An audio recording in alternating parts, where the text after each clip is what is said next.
સર્વે મુક્તોને હૈયાના હેતથી જય સ્વામિનારાયણ. કહત હે ગોપાળાનંદ, વાતો ચાર સર્જે ચમત્કાર. આપણી વાતનું નામ આજે યોગ સમ્રાટ ગોપાળાનંદ સ્વામીએ પોતાની વાતોમાં આ વાત વિસ્તારથી લખી છે. સ્વામી એવું કહે છે કે આ જીવને જેવું જળમાં હેત છે એવું ચૈતન્યમાં થાય તો બેડો પાર થઈ જાય.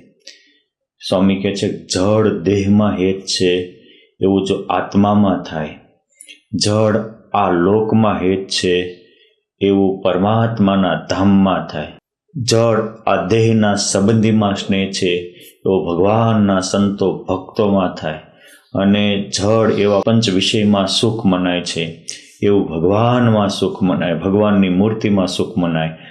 આ વાત ચાર જો સમજાય તો જીવનમાં ચમત્કાર થાય. માટે આપણું કેમ જો અસત્યમાંથી પ્રીતિ તોડી અને સત્ય એવા આત્મા પરમાત્મામાં અને ભગવાનના ધામમાં કરશું તો બહુ મોટું કામ થઈ જશે.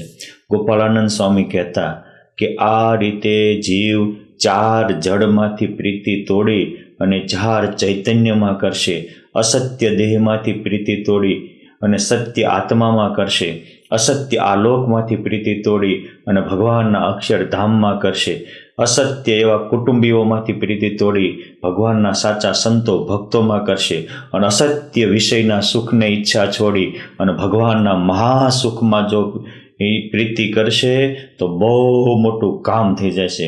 માટે આપણે પણ જો સુખિયા થવું હોય, આ લોકોમાં સુખિયા રહેવું હોય અને પરલોકમાં પરમાનંદની પ્રાપ્તિ કરવી હોય તો આ ચાર અસત્ય અને જળ સુખને છોડી અને યુગો સુધી આપણને સાથ સહકારો આપનાર, યુગો સુધી આપણા આત્માને પરમાનંદથી ભરી દેનાર એવા સત્ય એવા આત્મા, સત્ય એવા પરમાત્મા, સત્ય એવા ભગવાનના સંતો ભક્તો અને સત્ય એવી ભગવાનના સંબંધી સુખની ઈચ્છા રાખો.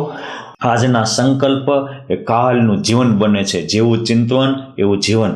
માટે આપ પણ આપણું ચિંતન સુધારી અસત્યમાંથી પ્રીતિ તોડી સત્યના ચાહક બની જિંદગીને ભવપાર કરો. જય સ્વામિનારાયણ.